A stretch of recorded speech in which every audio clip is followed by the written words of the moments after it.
Hai, tahukah kamu apa itu bullying? Bullying dalam bahasa Indonesia disebut perundungan. Perundungan dapat menjadi ancaman serius bagi semua orang. Perundungan dapat memberikan dampak buruk baik pada pelakunya maupun korbannya. Sebelum membahas lebih jauh tentang bullying, mari kita kenali jenis-jenis bullying. 1. Verbal bullying atau perundungan verbal. Pelaku bullying melontarkan lelucon, kata-kata menghina, merendahkan dan melabeli korban dengan sebutan bukan nama aslinya. Misalnya si hitam, si bodoh, dan lain-lainnya. Perundungan verbal biasanya berupa kalimat ejekan yang ditujukan pada seseorang. Pelaku perundungan verbal ini sering dilakukan oleh orang yang lebih kuat seperti teman sebaya, kakak kelas, guru, atau orang tua. Dampak perundungan verbal ini akan membuat anak menjadi takut, pendiam, dan tidak percaya diri. Korban akan trauma dengan ucapan buruk yang pernah diterimanya. 2. Physical bullying atau perundungan fisik. Perundungan fisik berupa pemukulan, tendangan, atau jeweran yang meninggalkan bekas. Korban dari perundungan jenis ini sering menunjukkan ketakutan berlebihan saat bertemu dengan pelakunya. Penindasan fisik tidak hanya berupa pukulan yang dapat meninggalkan bekas luka pada tubuh korbannya, tapi bisa juga berupa penghadangan di tengah jalan, menggertak dengan membawa rombongan atau melempari dengan benda-benda kecil. 3. Social bullying atau perundungan sosial.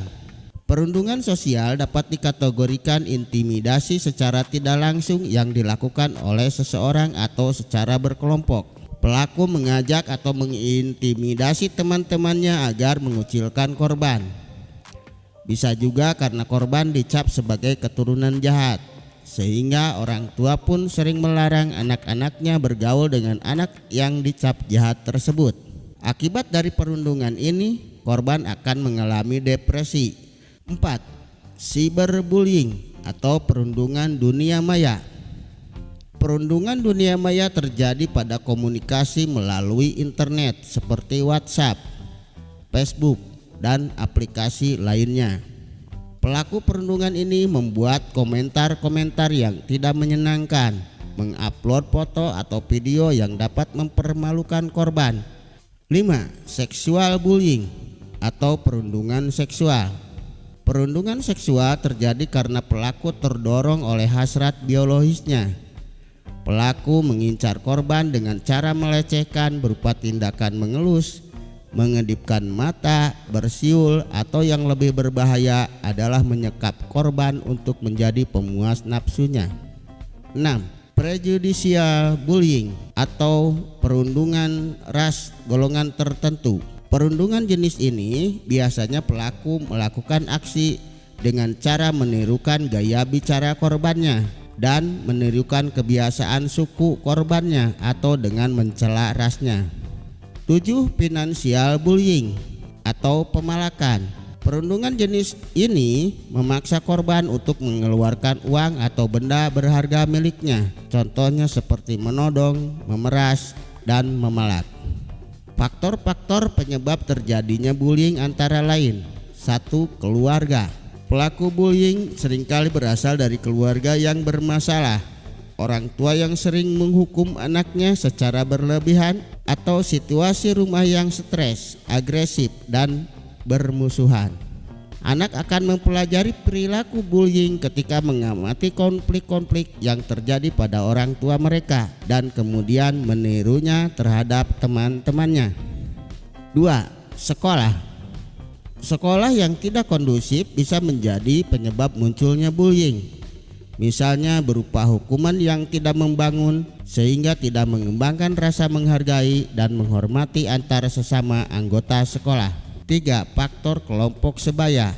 Kelompok teman sebaya yang mensyaratkan bullying untuk menjadi anggota kelompoknya, seperti kekerasan fisik, menguji mental, dan menempatkan senioritas dalam kelompoknya. 4. Kondisi lingkungan sosial. Salah satu faktor lingkungan sosial yang menyebabkan tindakan bullying adalah tindak kekerasan yang diperlihatkan oleh orang dewasa dan bisa juga disebabkan karena adanya kesenjangan ekonomi. 5. Tayangan televisi. Televisi atau media elektronik lainnya yang menayangkan perilaku kekerasan, porno aksi dan pornografi yang tidak disensor, meski tidak secara keseluruhan namun dapat menimbulkan imajinasi pelaku untuk berbuat serupa, seperti tayangan olahraga yang menayangkan kekerasan fisik. Jika tidak adanya pendampingan saat menonton, maka anak akan menirunya. Dampak bullying. 1. Dampak bullying terhadap kehidupan korban. Kurangnya motivasi, tidak percaya diri, dan mudah putus asa. Selain itu, problem kesehatan mental, misalnya kecemasan berlebihan. 2. Dampak bullying terhadap kehidupan sosial.